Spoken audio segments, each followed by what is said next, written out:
Ils ont raconté à tout le monde que j'avais abandonné. Selon eux, j'avais laissé tomber quelque chose de grand pour courir après un rêve minuscule. Alors ils ont arrêté de poser des questions. Ils ont commencé à raconter ma vie à ma place. Mais la vérité, elle ne fait pas de bruit. Elle attend simplement le bon moment pour parler.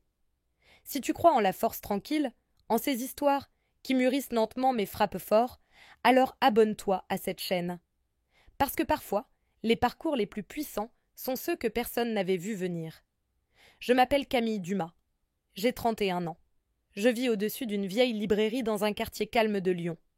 Je fais mon propre café, je paie mes factures moi-même, et visiblement je suis toujours la déception de la famille. J'étais censée devenir médecin. L'intello, la bosseuse, l'enfant modèle. Jusqu'à ce que je ne le sois plus. J'ai quitté la fac de médecine en 2e année. Pas à cause d'un drame ou d'un scandale. Juste l'épuisement. Brutal. Silencieux. Celui qui te vide de l'intérieur sans laisser de traces. Celui que personne ne remarque, parce que tu continues à sourire pendant le dîner de Noël. Quand je suis partie, mon père a cessé de me parler pendant des mois. Ma mère a pleuré en silence, dans une serviette en papier, et a dit à tout le monde que je prenais une pause. Mon petit frère, Thomas, a pris le relais sans un mot et est devenu le nouveau fierté de la famille. Diplôme de finance, open space vitré, fiancé issu d'un bon milieu, le package parfait. Et moi, j'ai commencé à donner des cours d'informatique aux retraités du quartier. Pour de l'argent, pour rester à flot, pour avoir quelque chose à faire de mes journées. Au début, ça ressemblait à un échec. Puis, ça a commencé à ressembler à un but. Ce qui n'était qu'un petit atelier improvisé dans un café s'est transformé en cours collectif à la médiathèque, ensuite en webinaire. Puis, en prototype de plateforme en ligne, je l'ai appelé Lumivia. Une mission simple, aider les plus de 60 ans à ne pas rester à la traîne dans un monde numérique qui file trop vite pour eux. On apprenait à utiliser les mails, à passer des appels vidéo, à faire ses démarches bancaires en ligne, à se protéger contre les arnaques et même à repérer les fausses infos avant qu'elles ne se répandent partout. Ce n'était pas glamour, ce n'était pas une start-up à licorne, mais ça fonctionnait. Cette semaine-là, j'avais passé une visio avec une dame nommée Madame Benoît, 83 ans, 2 prothèses de hanche et assez de répartie pour animer un one-woman show. Il nous a fallu 40 minutes pour activer son micro Zoom. Elle m'a appelée ma chérie, a râlé que la machine la détestait. Mais quand elle a vu le visage de son fils apparaître à l'écran, un homme qui vivait à plus de 600 kilomètres, elle a mis la main sur sa bouche et a murmuré « Tu as ramené mon bébé dans mon salon ». Ce genre de moment ne fait pas la une des journaux, mais ça transforme des vies. Et c'est pour ça que j'ai créé Lumivia. En 3 ans, on avait plus de 80 000 utilisateurs actifs, des partenariats dans plusieurs départements et une file d'attente d'associations qui voulaient qu'on s'installe chez eux. On changeait des vies. Une explication à la fois. Mais pour ma famille, je faisais un truc de cours en ligne. Ils ne demandaient jamais comment ça avançait. Ils n'ont jamais dit qu'ils étaient fiers. À leurs yeux, j'avais quitté la voie royale pour m'égarer dans la forêt. Peu importait que j'ai construit ce chemin de mes propres mains et que j'y ai mis des lanternes pour que d'autres puissent s'y retrouver. Le mois dernier, lors d'un dîner dominical, ma mère a servi du rôti, et entre 2 bouchées, elle a lancé à la fiancée de Thomas. Thomas a toujours été celui qui savait ce qu'il voulait. Et puis elle a ajouté, comme si de rien n'était, « Camille, elle, c'est plutôt l'artiste de la famille. » J'ai souri. J'ai découpé mes carottes. Je n'ai rien dit. Parce que c'est ce que font les déceptions. On reste poli, on reste silencieuse, on reste invisible, mais quelque chose allait changer. Et tout allait commencer par un nom que je n'avais pas entendu depuis des années. Prononcé par quelqu'un qui ne savait pas du tout qui j'étais. Pas encore. L'ironie me frappait de plus en plus fort. J'avais construit une plateforme pour que des milliers d'inconnus se sentent vus et entendus. Et pourtant, ma propre famille ne me posait même pas une seule vraie question. Chez Lumivia, on travaillait sur une mise à jour majeure. On repensait tout le parcours d'accueil pour le rendre encore plus simple pour les utilisateurs qui n'avaient jamais touché un clavier. Je venais de terminer un test utilisateur avec un homme de 76 ans qui avait fondu en larmes après avoir réussi à passer un appel vidéo à sa petite fille. Il répétait en boucle « Elle me croyait partie. Maintenant, elle peut voir que je suis encore là. » Ce moment m'a transporté bien plus que n'importe quel communiqué de presse ou annonce de financement. Mais quand j'en ai parlé au dîner de famille la semaine suivante, mon père a juste grogné: apprendre à cliquer à des vieux? Sacré boulot. Thomas a pouffé. Je n'ai rien répondu. Il ne savait pas que ces clics s'étaient transformés en une plateforme éducative complète, fondée sur des principes d'ergonomie avancés, avec une accessibilité pensée pour les lecteurs d'écran, le suivi moteur et la commande vocale. Il ne savait pas que notre newsletter avait un taux d'ouverture de 78%, que 3 centres communautaires publics testaient déjà notre modèle, que mon petit projet touchait plus de gens en une semaine que leur réunion de direction en une année. Parce que je ne leur avais jamais dit. Parce que quand on te colle l'étiquette d'échec, tu as 2 options: la déchirer ou la porter en silence pendant que tu construis quelque chose de trop grand pour qu'on puisse continuer à l'ignorer. 2 semaines avant la fête de fiançailles de Thomas, j'ai reçu une notification. Objet. Témoignage utilisateur, Élise D. Élise, c'était sa fiancée. J'ai cliqué. Une vidéo. 90 secondes. Soumise à notre campagne Histoire qui brille, où les utilisateurs ou leurs proches partageaient l'impact de Lumivia.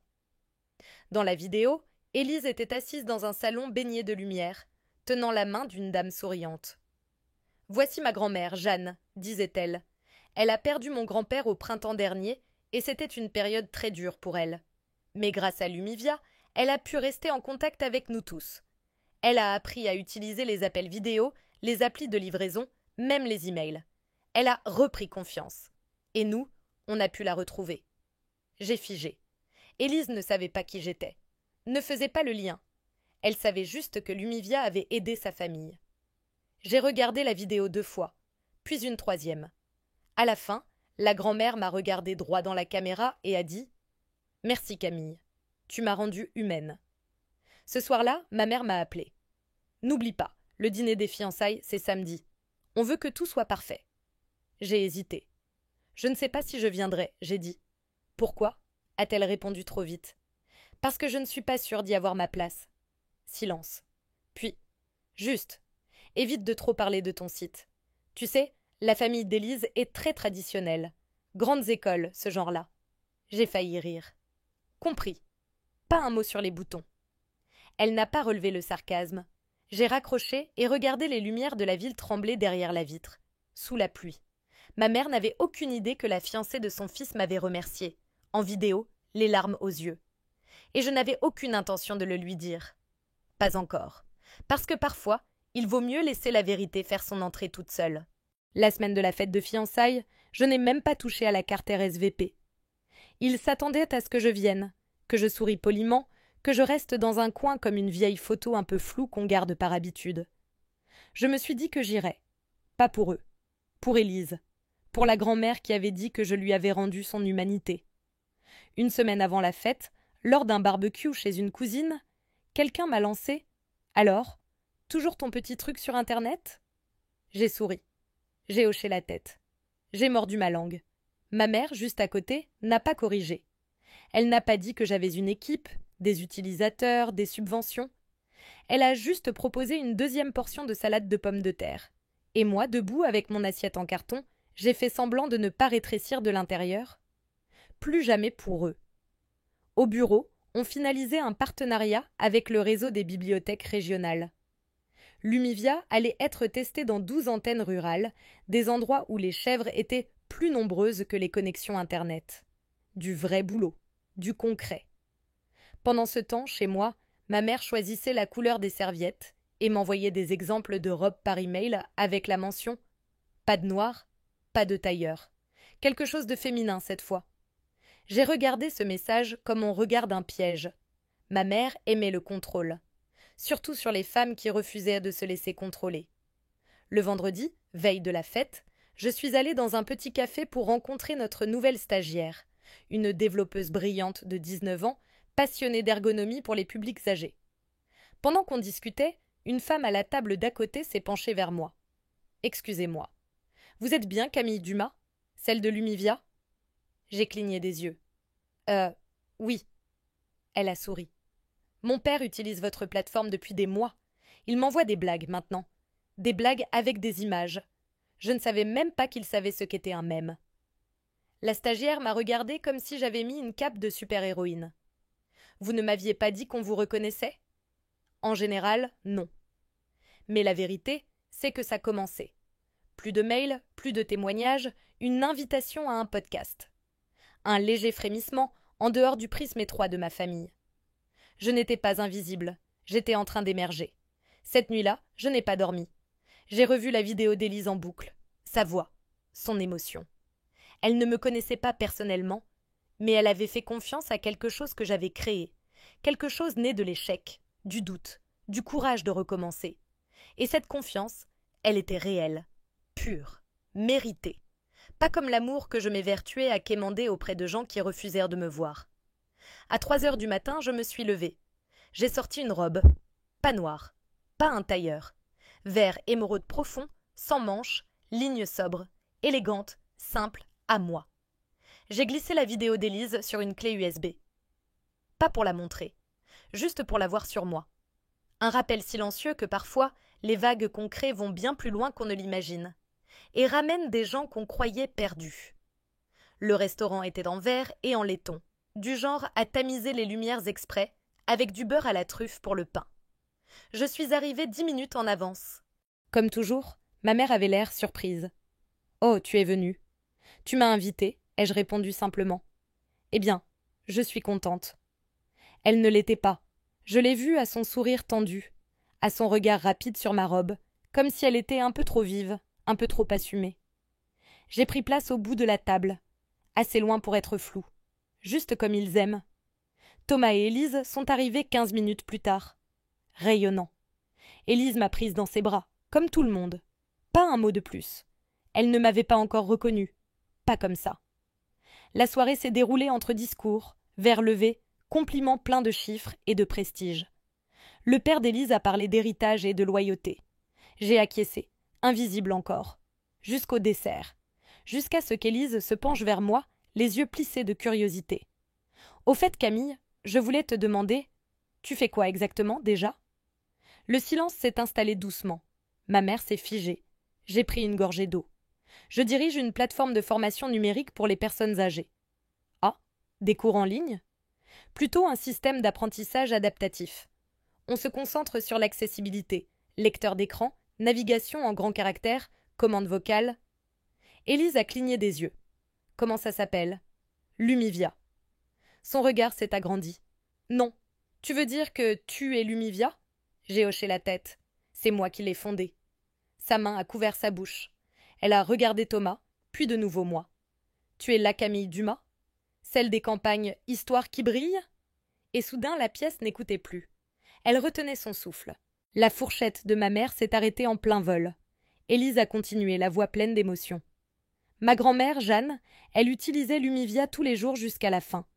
Grâce à vous, elle nous appelait en visio chaque dimanche. Vous nous avez offert plus de temps avec elle. J'ai même envoyé une vidéo à votre campagne. J'ai souri doucement. Je sais. Je l'ai vue. Elle m'a beaucoup touchée. Élise s'est levée. Mais pourquoi tu ne l'as jamais dit ? Ce n'était pas le bon moment. Elle s'est tournée vers la table. Je crois que vous ne vous rendez pas compte. Cette femme a construit un programme national. De rien. Elle a été mentionnée sur France Culture, dans la tribune. Elle change des vies. Tante Claire a ouvert grand les yeux. Mon oncle Paul a tout sauté. Mon père a baissé les yeux sur son verre. Ma mère a entr'ouvert la bouche, puis l'a refermée. Élise n'en avait pas fini. C'est incroyable. Vous ne comprenez pas. Ma grand-mère ne s'était jamais sentie intelligente. Et puis elle a appris à utiliser votre site. Elle s'est rassie lentement, encore abasourdie. Thomas s'est penché vers moi. Je ne savais pas. Tu n'as jamais demandé, ai-je répondu calmement. Et cette fois, le silence n'était pas glacial. Il était chargé d'un respect nouveau. Le reste de la soirée s'est déroulé dans une lumière étrange. Les chuchotements ont commencé. Mais pas dans mon dos. Vers moi. Les toasts se sont mis à inclure le travail impressionnant de Camille. Ma mère, elle, est restée droite comme un piquet, recalibrant toute l'histoire en temps réel. Et pour la première fois depuis très longtemps, je ne me suis pas sentie comme une note de bas de page. J'étais le titre. Pas parce que je l'avais exigé. Pas parce que j'avais crié plus fort. Juste parce que la vérité avait fini par entrer dans la pièce. Et qu'elle avait décidé de ne plus se taire. Le lendemain matin, je me suis réveillée avec un étrange calme dans la poitrine. Ce n'était pas de la fierté. Ce n'était pas une revanche. C'était autre chose. Comme le son d'une porte qui se ferme doucement. Mon téléphone a vibré. Un message de Thomas. Désolé de ne jamais avoir demandé. Simple, sans explication, sans émoji. Je l'ai regardé longtemps, puis j'ai retourné l'écran. Plus tard dans l'après-midi, ma mère a appelé 2 fois. Je n'ai pas répondu. Pas par vengeance. Juste parce que je ne savais pas ce qu'elle dirait et que je ne voulais pas lui laisser la possibilité de diminuer ce moment. Pas cette fois. Ce soir-là, je suis allée marcher près des quais. L'air sentait le sel et les aiguilles de pin, et tout semblait suspendu, comme si quelque chose s'était ouvert en silence et que la lumière hésitait encore à entrer. J'ai repensé au visage d'Élise quand elle a compris. Ce n'était pas de l'admiration, c'était du respect. Pas pour la célébrité, mais pour l'impact, pour la signification. Et j'ai pensé à toutes ces années passées à me faire petite, parce que je croyais que leur silence voulait dire que je n'étais pas assez. Mais maintenant je savais. 2 jours plus tard, une lettre est arrivée, écrite à la main, par ma mère, du vrai papier. Chère Camille, j'ai regardé la vidéo qu'Élise m'a envoyée. J'ai pleuré. Pas parce que je ne savais pas ce que tu avais construit, mais parce que je me suis rendu compte que je n'avais jamais pris la peine de demander. J'étais tellement concentrée sur ce que tu avais laissé derrière toi que je n'ai jamais regardé ce vers quoi tu allais. Tu as fait ce que personne dans cette famille n'a jamais osé. Tu as échoué, puis tu as continué. Et ce faisant, tu as appris aux autres à retrouver leur voie. Moi y compris. Avec amour, maman. Je l'ai lu 3 fois. Puis je l'ai plié, lentement. Je l'ai posé près de mon bureau. Pas encadré, pas accroché, juste gardé. Parce que cette fois, je n'avais pas besoin d'afficher la preuve au mur. Je la vivais, chaque jour. Ce week-end-là, j'ai donné une conférence dans une maison de quartier lors d'un événement tech local. Pas de caméra, pas de journalistes, juste 60 personnes dans une salle polyvalente, la plupart avec des carnets dans les mains et un peu d'espoir dans les yeux. Je leur ai dit la vérité, que je n'étais jamais censée être là, que j'étais supposée devenir quelqu'un d'autre, mais que la vie avait décidé autrement, et que j'avais arrêté de me battre contre elle. Quand la salle s'est levée pour applaudir, je n'ai pas pleuré. Mais j'ai souri. Pas un sourire de façade, un vrai. Celui qui te traverse l'échine. Celui qui dit « J'y suis arrivée » et je n'ai demandé la permission à personne. 3 mois plus tard, Élise m'a invitée à déjeuner. Pas en tant que sœur de Thomas, en tant que Camille, la fondatrice. La femme qui avait construit quelque chose à partir de presque rien et qui avait osé appeler ça beau. On s'est retrouvés dans un petit café lumineux à Saint-Rambert. Elle était déjà là, souriante, un carnet entrouvert à côté de sa tasse. « Je réfléchissais, m'a-t-elle dit. Il y a une fondation avec laquelle je travaille comme bénévole. Ils financent des projets à impact social, surtout ceux portés par des femmes. Je leur ai montré ton travail. » Elle a fait glisser le carnet vers moi. À l'intérieur, des notes, des chiffres, des contacts potentiels. Si tu es prête à passer à l'échelle supérieure, je pense qu'on peut t'aider. Je n'ai même pas cligné des yeux. Tu ne me dois rien. Elle a secoué la tête. Ce n'est pas une dette. C'est de la conviction. Tu as offert à ma grand-mère quelque chose que je ne pouvais pas lui donner. J'ai juste envie de voir jusqu'où ta lumière peut aller.